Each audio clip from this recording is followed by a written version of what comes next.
Hello guys, this is Grace Tolman and this is my introduction video for English 355. So a little bit information about me. I currently live in Colorado Springs, Colorado with my family. My husband and I have been married for 15 years and we have 3 children, a 14-year-old son, 12-year-old daughter, and a 3-year-old son. So my reading background, I was born and raised in the Philippines, and sadly, we didn't have a local library where I could go and pick up some books. So most of my reading was actually at home, and although my parents owned a library of encyclopedias, I gravitated towards magazines. I was one of those people that like the pictures more than the words. So that's what I read most when I was growing up. But I did read in high school. I got into Sweet Valley High, which is a series, and I like that because I was also watching the show, so I was able to picture the characters in my head based off of the actors that were playing them in the show.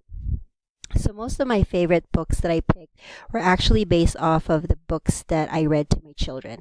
So the first one is Brown Bear, What Do You See? And I just think Eric Carle is one of those classic children's novelist or children's author, and I love this one. I remember when my kids were in a Mommy and Me preschool, they would actually they have a song that's connected to this book, and then they would even make the sounds of the animals. So I thought that was really good to teach the kids not only the colors of the animals but also the sounds. I also like there was an old lady who swallowed a fly.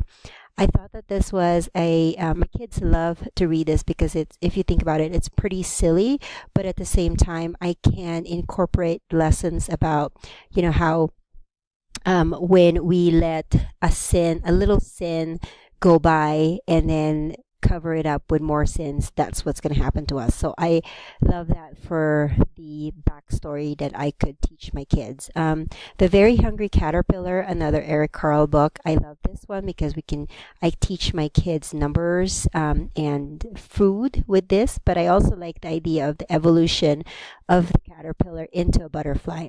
The fourth one is But Not the Hippopotamus. Sandra Boynton is one of my favorite children's author.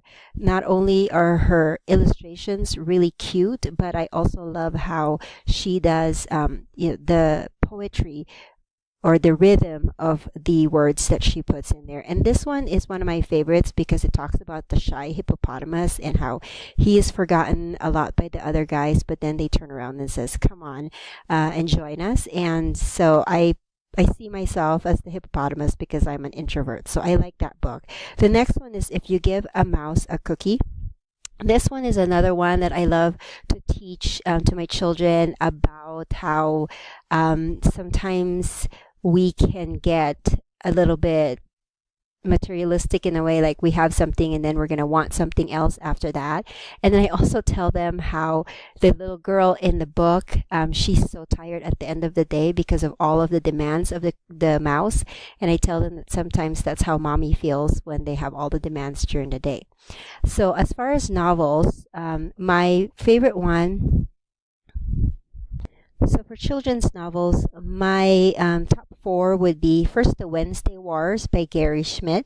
I like this because I actually read this as an adult, but I like the writing of it. I think it's clean, but it also shows the emotions that goes on to a 7th grader boy, and I don't, to be honest with you, I didn't think that I would relate to the story being written from a male's perspective, let alone a boy that's a 7th grader.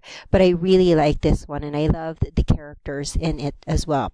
The Lion, the Witch, and the Wardrobe, I think it's a classic. I love the book more than the movie actually, and I know this is one of the books that we're gonna read this semester, but it's one of those timeless classics that has everything. It has really interesting characters, and then it has the adventure to go with it, and also the lessons that we can learn.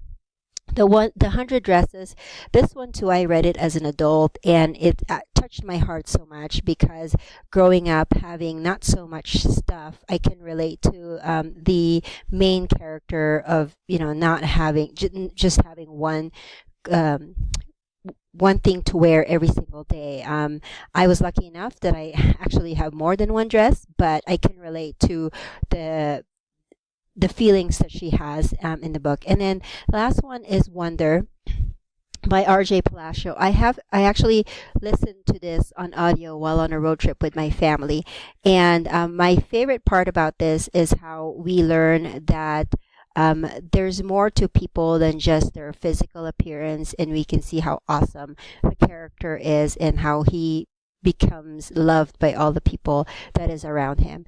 And then finally, I know this is not a children's book, but I can consider this as a young adult novel, and so I'm going to put it in here anyways. But my final book, my favorite one of all time, would be Edenbrook by Julianne Donaldson. It talks about a 17-year-old girl, and she lives in the Regency era. She's one of the aristocratic, so she is, she does all of those teas and all the fancy dresses and all that. So, but the thing that I love about here is that the main character, the girl, she's not one of your typical heroine where she's a damsel in distress. She actually makes things happen for herself, and so that's why I love her character so much. And it's clean romance, and it's interesting. I love it so much that I have it in paperback and Kindle version.